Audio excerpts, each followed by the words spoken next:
I grew up knowing without a shred of doubt that my father hated me.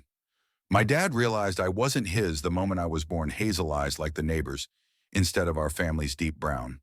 A DNA test confirmed it, and he framed the results in bold letters. Not the biological father. Hung them right in the kitchen for every guest to see. He stayed with my mom for appearances, but made it clear I was nothing to him.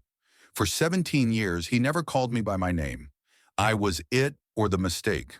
On holidays, he gave my mom jewelry and me a $20 bill with a sticky note that read, "For the bastard." I kept them all in a shoebox like evidence. When I was 7, the neighbors moved away. The night before, he made me watch from the window as he spray-painted homewrecker across their driveway. He told me, "This is what happens to families because of you." By my teens, he'd perfected public humiliation, telling teachers, doctors, and anyone within earshot that I was the product of bad genetics from God knows where. When I got a tutoring job, he demanded my earnings. I refused.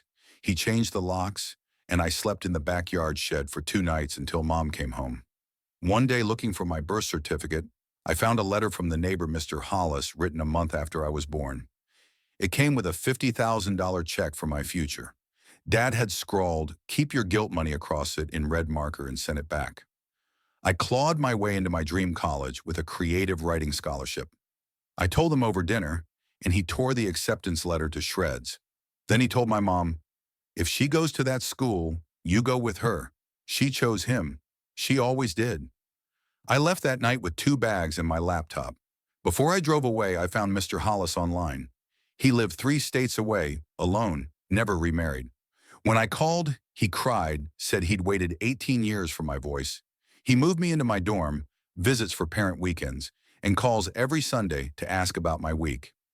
Mom still texts sometimes, but never about anything real. I heard she sleeps in the guest room now. And Dad? He keeps a calendar in the kitchen, counting the days since the betrayal. As of last week, he's on day 6,840.